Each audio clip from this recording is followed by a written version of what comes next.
Hello everybody, my name is Rachel and welcome to my channel, Colonati. Today I'm going to review Elleander Morning by Jerry Yulsman.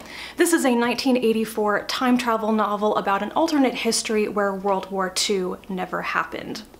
The book opens in 1913 as a young woman named Elleander Morning is wandering about Vienna and then approaches a young man in a cafe and shoots him dead. The act is obviously intentional, but no one, not even Elleander's family or friends, knows what her motivation is. They never get answers, and Elleander Morning is executed for her crime before she can return to England.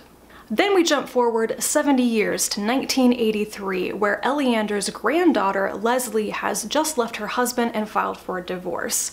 At loose ends, she decides to travel from the US to London to stay a while with her father, whom she hasn't seen since she was a child and her parents separated.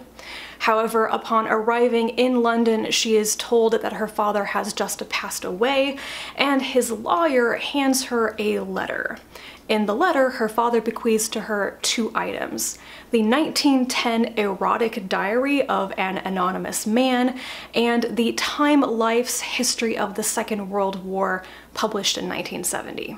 There's only one problem with this. Leslie has never heard of the Second World War. She has never heard of Adolf Hitler. She has never seen any of the hundreds of photographs that this Time Life history contains. So she sets out to determine if this history is an elaborate hoax or not, and if it isn't, if it's real, how could that even be possible, and what does this have to do with her mysterious grandmother, Elleander, who originally owned the books?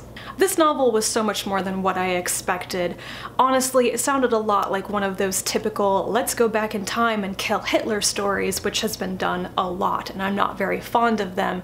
So I went in with very low expectations for the novel's premise overall, and then it managed to completely surprise me. The story actually spends almost no time on the act and mechanics of time travel itself. It is much more about the development of an alternate history, which led me to question why this is categorized as fantasy. I mean, clearly the copy that I own is the Fantasy Masterworks edition. I think that this has much more in common with science fictional time travel and alternate history genres. If this book had more closely followed Elleander only and from her perspective only as she goes about her mission and her life, I think it would have fallen into that category of less interesting and more stale, let's kill Hitler type of stories.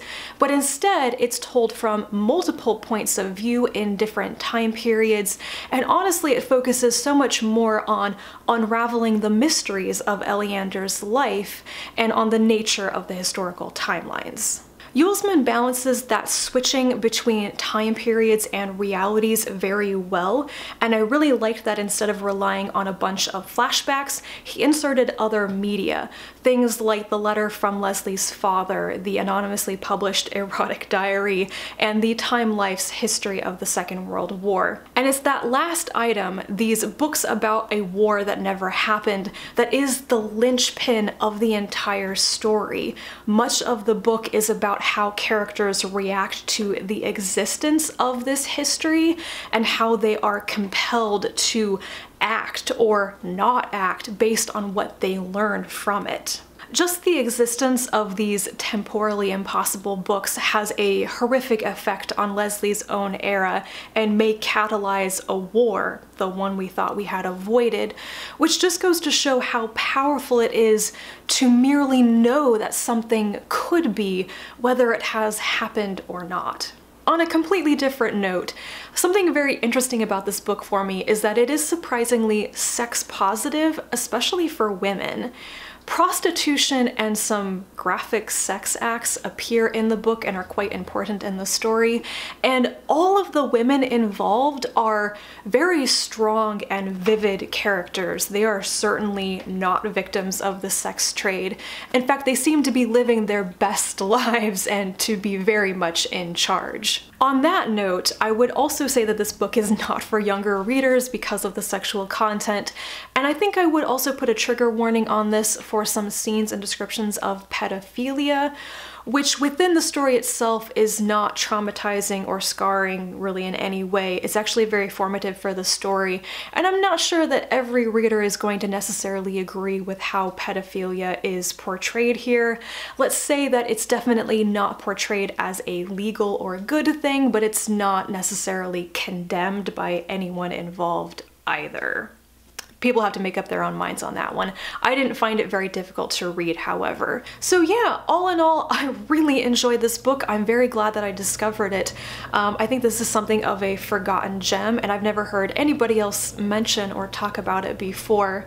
I would definitely recommend this for fans of time travel and alternate history genres, but even if you are not fond of time travel stories, let's say, I still think this is a great story about how we should learn from history, even history that hasn't actually happened. That is everything I have to say about Elleander Morning by Jerry Yulsman. Definitely let me know if you have read this book and what you thought about it. Thank you so much for watching this review, and I will be back to talk to you again soon about more books, and until then, bye.